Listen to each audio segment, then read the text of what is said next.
Salut à tous, bienvenue dans cette vidéo. Comme promis, on va tout de suite parler de Sevens World Series, la version masculine du rugby à 7 international. Et je vais vous expliquer tout ça en quelques minutes. Alors, cette vidéo vient après la publication de la vidéo du Women's 7 Series. Et donc, ne vous inquiétez pas, vous n'avez pas besoin de regarder la vidéo version féminine, puisque je vais tout vous expliquer comme si vous ne voyiez que cette vidéo. Allons-y immédiatement. Alors, les 7 World Series version masculine, c'est 15 nations de l'élite du rugby à 7 qui s'affrontent. C'est donc un tournoi international qui se déroule sur une saison qui se compose de 10 étapes. Une nation est invitée à chaque étape pour faire 16 nations, et donc un nombre pair de nations lors de chaque étape. Des points sont alors distribués après chaque tournoi, et ainsi, à la fin de la saison, un classement permet de désigner le champion. Alors, pour cette saison 2016-2017, 15 nations de l'élite vont s'affronter, notamment l'Afrique du Sud, qui est une nation très puissante, l'Angleterre, qui se débrouille vraiment bien en rugby à 7, l'Argentine, qui, grâce à son développement récent, rivalise avec les autres nations fortes du rugby, l'Australie, comme d'habitude, domine également cette discipline, le Canada, qui malheureusement a régressé depuis quelques années, l'Écosse qui n'est pas aussi bien représentée qu'auparavant, même s'ils ont remporté le dernier tournoi de la saison dernière, les États-Unis avec des joueurs extrêmement rapides et véloces, les Fidji champions olympiques lors des Jeux de Rio, et pas de JO, de Rio 2016.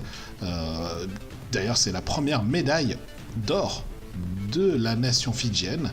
Donc vraiment, ce rugby à 7 fidjien est légendaire désormais sur l'île du Pacifique Sud. La France, qui bien sûr essaiera d'obtenir sa première victoire en tournoi lors de cette saison 2016-2017, et ils en sont parfaitement capables. Le Japon, qui est la nation qui a été promue cette année pour être la nation asiatique, la seule nation asiatique à être présente dans cette World Series.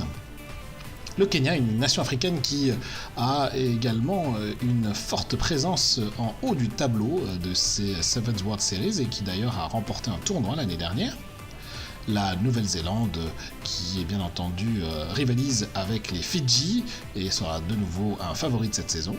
Le Pays de Galles, qui comme l'Écosse n'est pas une nation extrêmement puissante, n'a pas la même aura que son frère du 15. La Russie, qui est une nation du même niveau que le Canada, donc on verra comment ils vont se débrouiller cette saison. Et enfin les Samoa, une île du Pacifique Sud qui a étonnamment remporté le tournoi de Paris l'année dernière. C'est une nation qui est du même niveau que la France. Alors cette saison 2016-2017, il y a 10 étapes, comme l'année dernière. Tout d'abord Dubaï, les 2 et 3 décembre 2016, donc au moment où je fais cette vidéo, le tournoi va démarrer demain.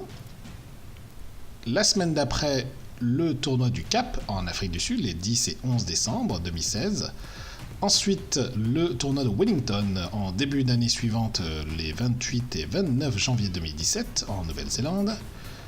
Sydney en Australie, la semaine suivante, les 4 et 5 février 2017. Las Vegas aux États-Unis, les 3, 4 et 5 mars 2017. Vancouver au Canada, les 11 et 12 mars 2017. Hong Kong en Chine, les 7 et 8 et 9 avril 2017. Il faut savoir que ce tournoi est le tournoi le plus ancien et le plus légendaire de rugby à 7. C'est également à l'occasion de ce tournoi que les nations de la deuxième division vont tenter de se qualifier comme étant une future équipe de l'élite pour la saison suivante.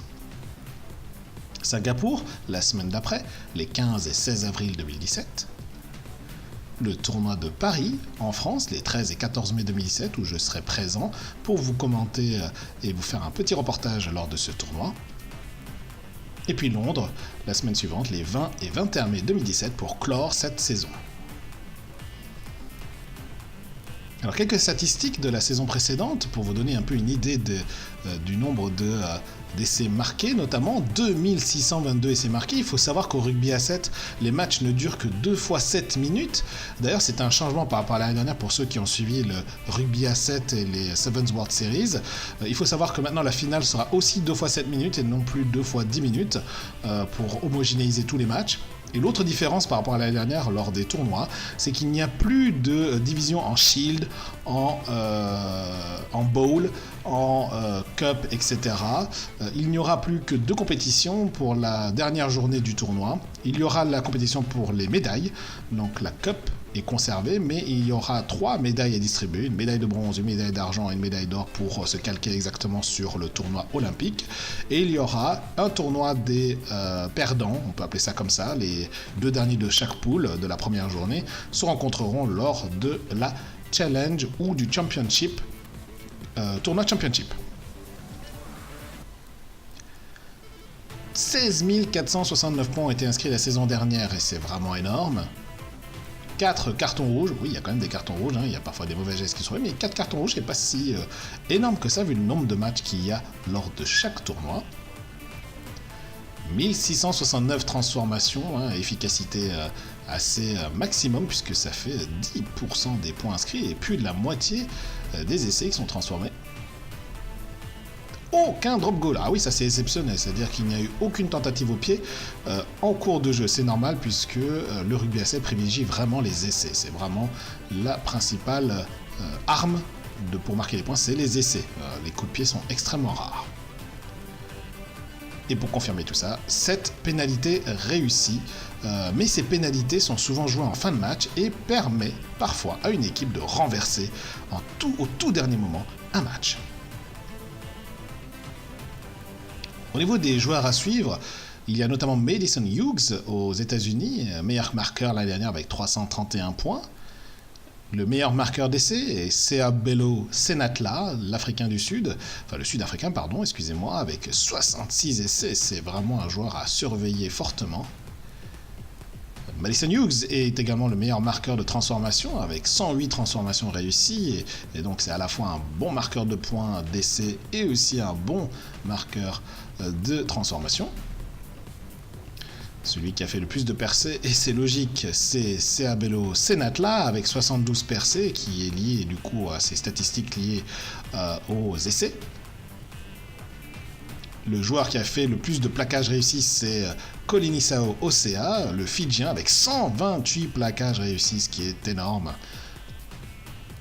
Et puis, le joueur qui a fait le plus de courses, c'est James Johnston, avec 165 courses. L'Écossais est donc celui qui court le plus souvent. Voilà, j'espère que ça vous a plu, j'espère que vous avez apprécié cette petite vidéo explicative et j'espère surtout que vous allez suivre avec moi cette nouvelle saison de rugby à 7 parce que je suis totalement excité à l'idée de suivre cette saison, notamment cette saison post-olympique. La France est repartie pour un cycle de 4 ans avec des nouveaux joueurs mais également des anciens. Pour Dubaï, Vakatawa ne sera pas présent puisqu'il était là lors des test matchs avec le rugby à 15, mais on le retrouvera très certainement pour les tournois suivants, notamment lors du tournoi de janvier. Probablement, en tout cas, nous l'espérons. Retrouvez-moi sur la page Facebook Léo Rugby Club. Abonnez-vous également à la chaîne YouTube Léo Rugby Club. Et enfin, suivez-moi pour différents commentaires de l'actualité rugby, notamment rugby à 7, sur le Twitter @Léo Rugby Club, tout attaché. J'espère que ça vous a plu et en tout cas, on se retrouve très bientôt. Ciao, ciao.